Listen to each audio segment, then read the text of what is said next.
This is Rico Provasoli. I'm reading an excerpt from my second novel, Please Don't Tell My Guru. We find the two main characters in the book. Dr. Angelo Fratelli is a young doctor who's on the edge of a nervous breakdown in Portland, Maine. He meets Deva, a woman who's hired on a house painting crew to paint his house, and she's on her way to a party at her guru's commune in the high desert of Montana. They drive cross country, and Angelo and David have just arrived. Angelo soon finds his way through the commune rules and regulations at a meal hall pitched in a tent. Let me read a few pages.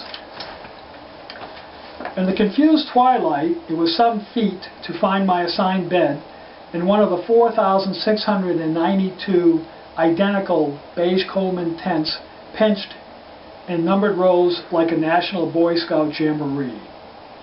Unlike the latter, the sannyasins never pledged chastity. David had explained to me during our cross-country trek that for some 5,000 years, a religious sect founded in ancient India taught a system of yoga. Tantra is not the type of yoga used by housewives trying to firm up their tummies. It was a scientific and established technique for directing the breath in unison with pelvic movements during sex. In India, Guruji had taught how to control excitement in the sex act and channel energies to a higher place.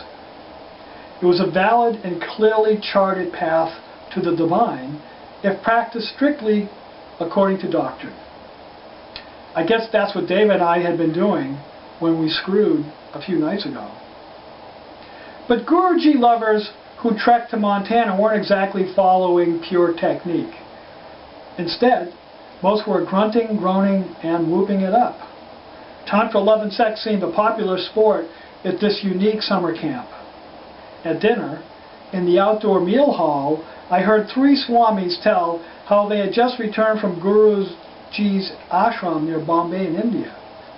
They wasted no time at the new commune hooking up with old lovers and new.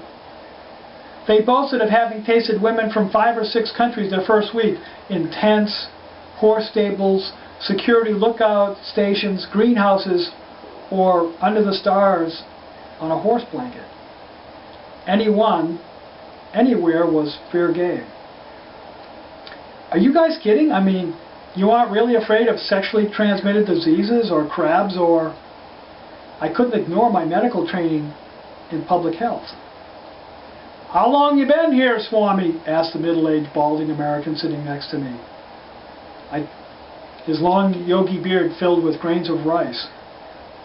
"Just got here late this afternoon, but how do you know if you're practicing safe sex or..." I asked, realizing I had never considered this a problem when David was so hot in bed. "We only got safe sex here. Didn't you hear about the clinic?" "No, I threw away the papers they gave me when I registered. What's it say about sex?" "Well, first you have to pay your money to see if your whistle is clean. If it is, you can blow it any way which you want. Yankee Doodle Dandy." The older man laughed like a gold prospector who had been in the hills too long alone. "We got venereal disease control. Visitors who want to play Tantra have to go to the clinic about a mile down the road where they lay down cash money for a VD culture and exam. An investment with a high return, brother." "You're kidding me." "No, sir. When your test shows up negative, it's positive that you'll get awarded shopping privileges at the meat market." The sex informer took another slug of coffee. "That's the central cafeteria where a man wearing a clean bead of health can usually pair up with a unattached cowgirl who ain't averse to rolling in the hay with little formal introduction." "A clean bead? What does that mean?" "If your rosewood necklace has a green bead attached, you can go, man, go. A red bead means, well, you can imagine. If you're hot on the trail on a new love, and you can save a lot of time wondering about your chances just by identifying the color of their bead and the lust in their eye." "I wish it had been that clear in high school," I confessed. "Don't we all, Swami? Anyway, better get on down there and let them put a swab on your pecker so you can get screwing right soon."